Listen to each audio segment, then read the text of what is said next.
Hello friends, welcome back. It's a great day in South Florida and got a confession. I have been extremely destabilized the last few days. I have been panicked. I've been asking myself, should I be afraid? Should I be terrified? Should I be allowing myself to feel the anxiety that I'm feeling?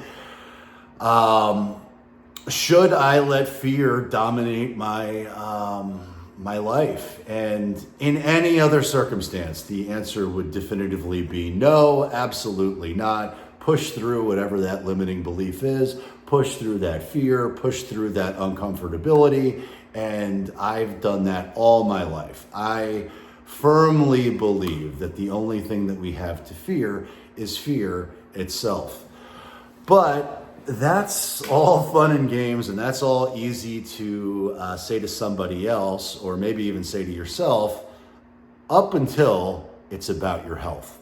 And I believe, well, first off, let me just say, I have really enjoyed the start of this new channel. I have really enjoyed putting out content, talking about things that are actually happening to me, sharing my story, sharing my real journey, and it seems like some people are benefiting from that. I've been shocked that it's grown as quickly as it has, and I know there's not a lot of subscribers yet, but it's been up the channel's been up for less than a month, or maybe it's over a month now, but it's got something like 4,000 views, or maybe more. I don't know, I'm not really tracking the analytics, but it's proof positive that it's resonating, people are enjoying it, and I have been having a blast just shooting content talking about my journey.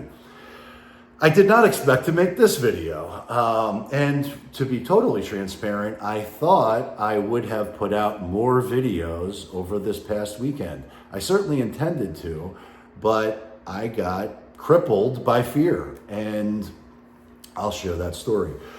So, authentically on my journey, I was, a little bit of background here.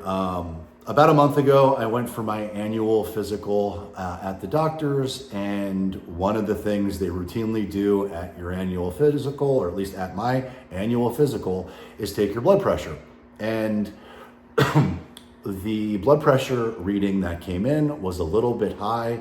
It was enough to create a concern from the doctor. And so she gave me some homework. She said, Chris, what I'd like you to do is for the next month, track your blood pressure and then come back and see me, and we'll see where you're at.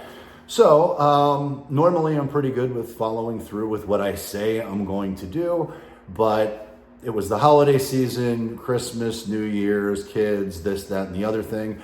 I forgot. So I remembered because as we were getting close to the check-in, which my appointment was yesterday, I realized, well, thanks to the doctor being very good with her automated follow-up, I realized I have an appointment coming up in a week and I haven't tracked my blood at all. So I jumped on Amazon, I purchased one of these eye health blood pressure monitors, which is going off right now, and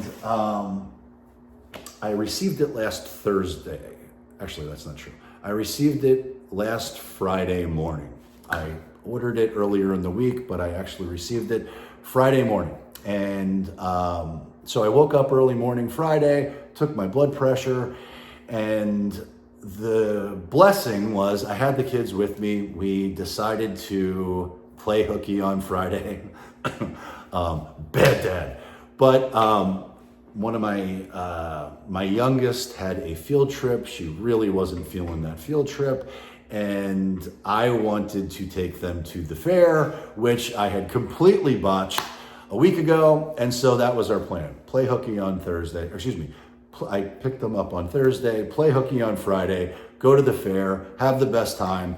We did that, but I woke up early Friday morning, checked my blood pressure, and the first reading that I got from this machine was definitely higher than I anticipated it would be. but it wasn't enough to really scare me. So I went about my day. And because now I'm really trying to ensure that I've got lots of data to be able to show to my doctor when I actually go to my follow-up appointment, I had it set in my day that I would take a reading in the morning when I first wake up, sometime mid-afternoon, and sometime before I go to bed, right? So I want to get 3 readings each day. And that's what I did. So first reading comes in, it's borderline and not enough to cause any real concern.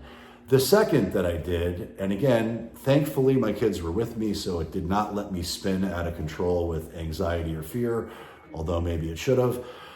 But the second reading came in, and it came in hot. It was extremely high, and that made no sense to me. I felt fine. I have worked out all week, as you know. I pride myself on staying in shape. I have always made fitness and health a priority. So if you've watched for a while, you may have seen I've done all kinds of triathlons, all types of marathon and endurance type races. Being cardiovascularly fit is something that's a priority to me, always has been.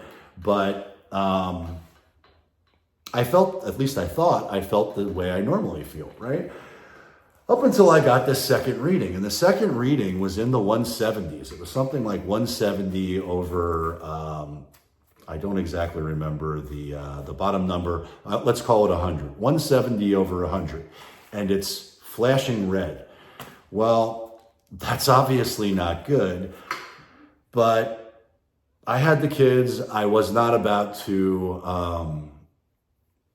buy into this, what I assumed was a misreading, but I wasn't positive. But I wasn't prepared, based on how I felt, I wasn't prepared to go to the doctor or go to the hospital or take any further action, because I knew I had the appointment coming up, which was actually yesterday. But that was Friday. So Friday afternoon, I get a hot reading. We go to the fair. We have the best time. And we did all the things. I went on a bunch of rides I probably never should have been on. We ate some food that I probably normally wouldn't eat. We had a blast. It was great. I'm still, I got my Dad of the Year, or at least Dad of the Day award back for that day. I felt great. We had an amazing time. But, we were there probably about 4 hours, and it is noteworthy.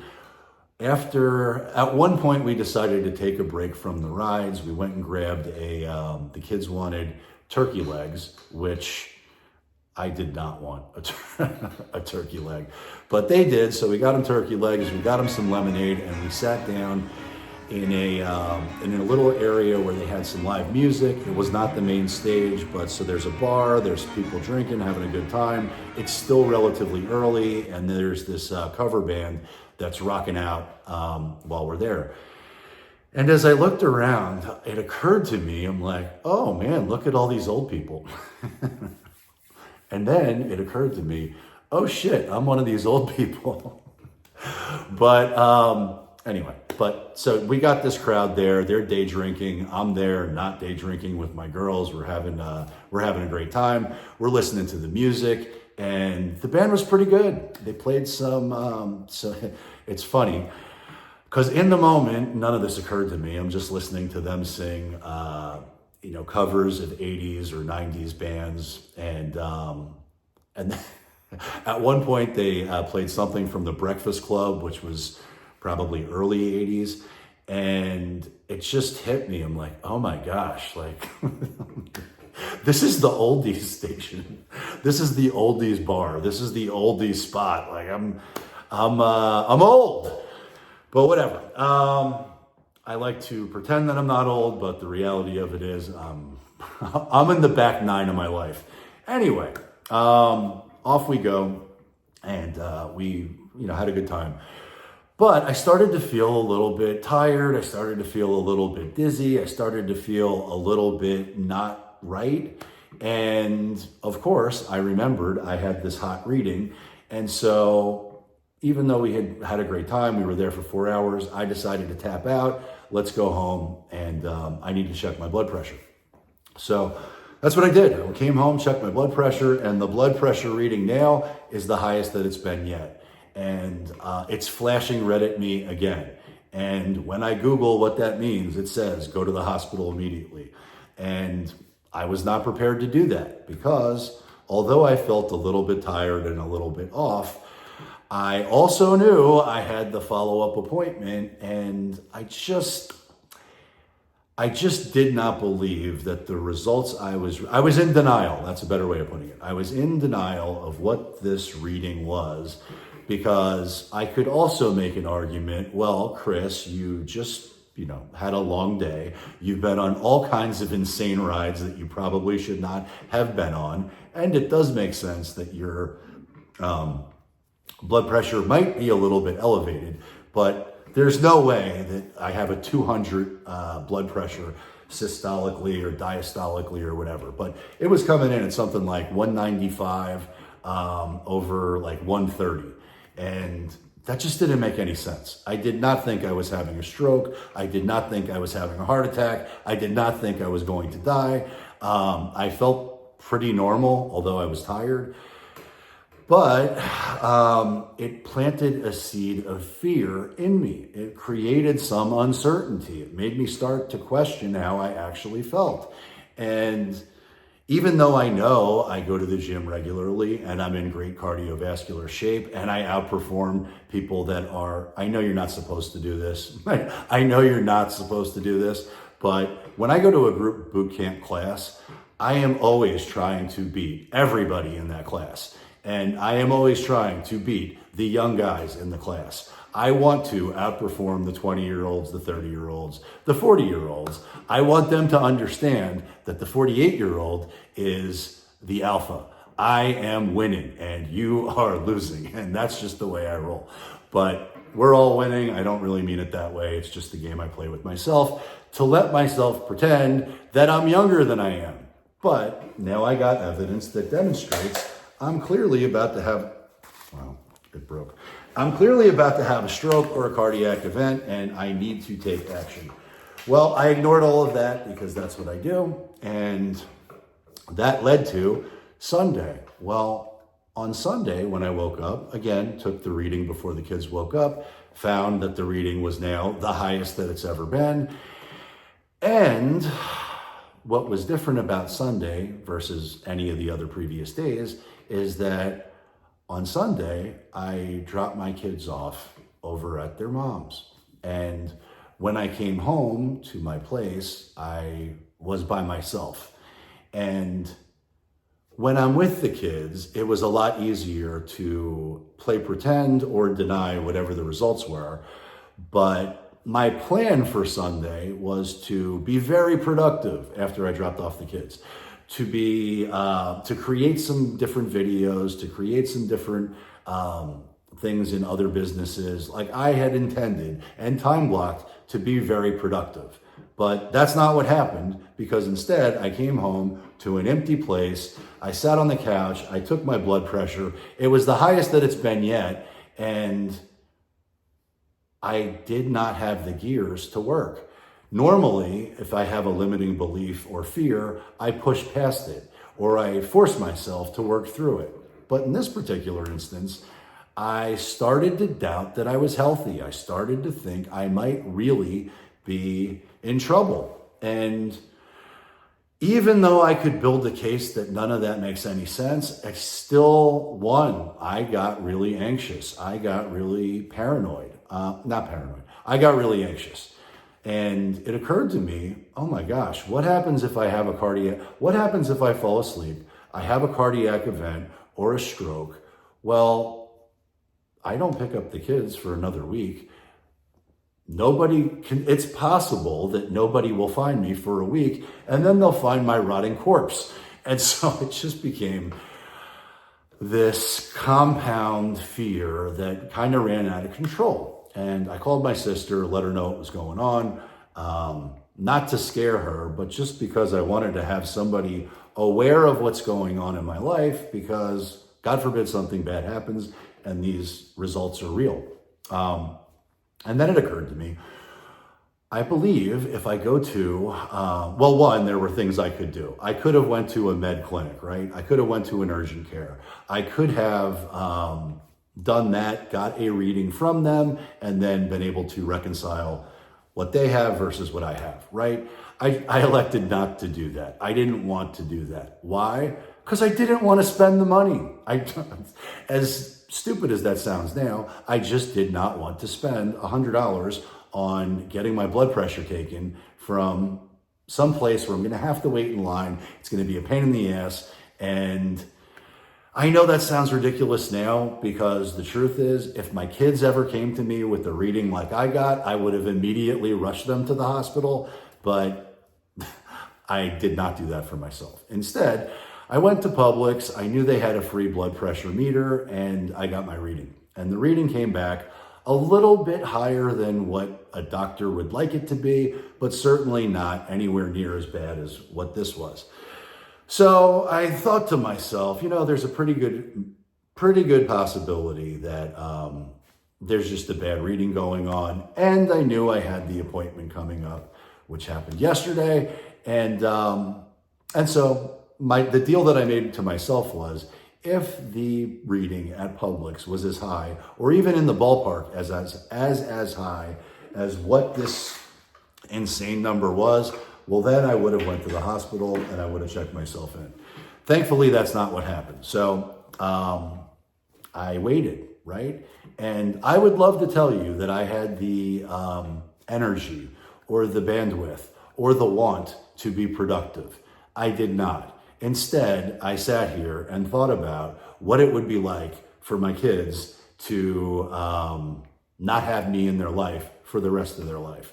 What it would be like for everyone in my family if these results were real. And I just kind of spun out of control in this anxiety loop that I created. But again, I knew I would have this appointment, which I finally went on. And when I went to the appointment, the first thing they did was check my blood pressure. And when it came back, it was fine. And so I asked them to do it again. And it came back. It was a little bit elevated relative to where they would like it to be. It was not in the 120s, but it wasn't in the 150s, the 160s, the 170s, the 180s, the 190s, the 200s, or the 210s that this freaking piece of shit was telling me. And it's actually not a piece of shit. It's probably pretty good. However, what I realized after sharing with the doctor exactly everything I shared with you, although probably not as verbose, probably did it quicker. What she shared was, Chris, look at your arms. There's no freaking way she didn't say freaking. There's no way you're ever going to get an accurate reading from one of these eye health meters with this type of cuff on this type of arm. It's never going to be accurate. So I understand why you got that insane reading, but the truth is that's not where you're at. You need a much bigger cuff. They typically don't sell them. They're certainly not standard. So just disregard everything that you've seen so far, because none of that is accurate. Here's what your blood results are, here's what your blood pressure is. They then did an EKG, everything came back fine.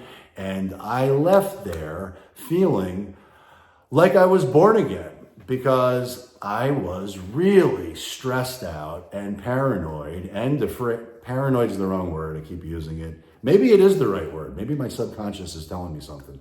But I was suffering from tremendous anxiety, which crippled me from doing what I wanted to do because I was afraid that I might have a heart attack or a stroke. And when I got the good news that none of that is true, I immediately went to the gym, literally, directly from, I time blocked it in such a way where I left from the appointment, went straight to F45, pushed myself as aggressively as I could, had a hell of a workout, felt like $1,000,000, and now I'm back on track. But it was scary. It was a little bit terrifying. It was extremely, it made me extremely anxious. And I can also say I feel tremendous relief that, at least for now, The old ticker is good. I don't think, hopefully I'm not jinxing myself here, I don't think I'm a prime candidate for a heart attack or a stroke.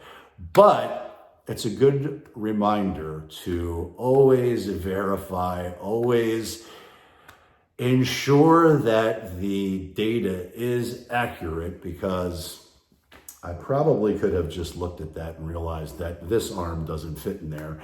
But it seemed to. But question everything, trust nobody, do your own research, and don't let fear, don't let anxiety, don't let the boogeyman dominate your life. You must course correct, you must seek the truth, and you must take massive action. And thank God my massive action does not include medicine or surgery or some sort of medical procedure to correct whatever it could have been. But for now, it's a reminder to leverage that fear and ensure that I'm doing the right things, which will allow me to live a healthy, long, optimal, happy life.